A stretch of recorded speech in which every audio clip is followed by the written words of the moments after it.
Okay, just a quick update. This is my mom's car. This is not my car. So I didn't all of a sudden get a bunch of upgraded camera wealth and buy a new ride. That's not what happened here. This mom's car. Anyway, what's the difference between DSLR and mirrorless cameras? Okay, it's pretty simple. A DSLR has a mirror. A mirrorless camera doesn't. Real shocker. Anyway, so when you're looking at a camera, you might just see a camera, you know, like it's just a camera body. They all kind of maybe look a little bit similar. They kind of have that hand grip part. They got that part where you put the lens on, you know.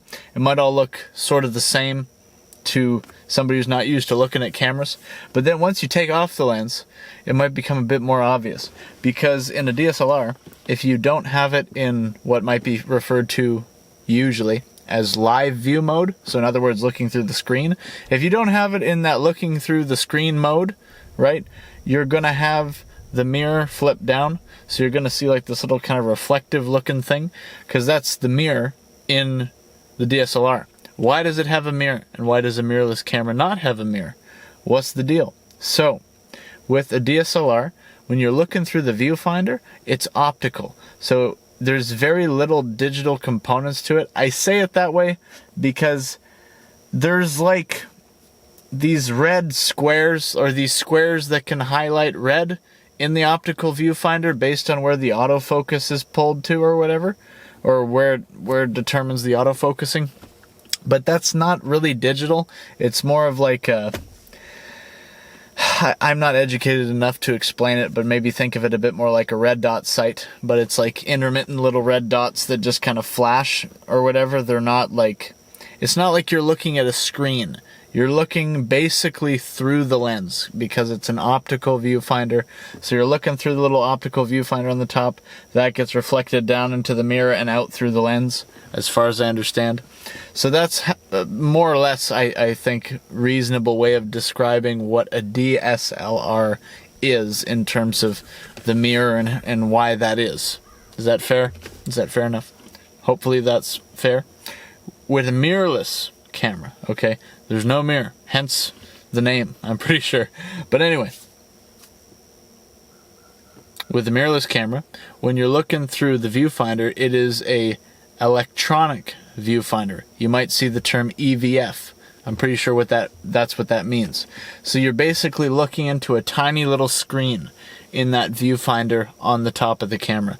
I don't have a mirrorless camera with me other than the one that I'm filming on right now, so I can't really show you right now. But anyway, that's the main difference. So what's the perk of having that mirrorless camera? Well, normally a mirrorless camera is going to have a shallower flange distance than a DSLR will have, because there's no mirror. As far as I understand, that's why the flange distance is shorter. What is a flange distance, or whatever, you may ask? So the flange distance, as far as I understand, is the distance between where the lens mount is and where the sensor is. Think of the sensor as the thing that captures the image, because that's what it do. So the flange distance, say on a DSLR, is like this. Many mirrorless cameras, it might be more like that or whatever. This is like an abstract example, right? But you get what I mean, hopefully. But anyway, the shorter the flange distance, as far as I understand, the easier to adapt lenses. More adaptability options, especially if you have a mirrorless camera with a smaller sensor size, like micro four thirds, like what I'm filming on right now. That's half the size of a full frame sensor.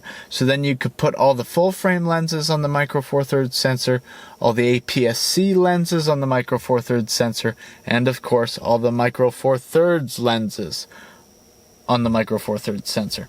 Hopefully I said all that correctly. I'm going to end that there.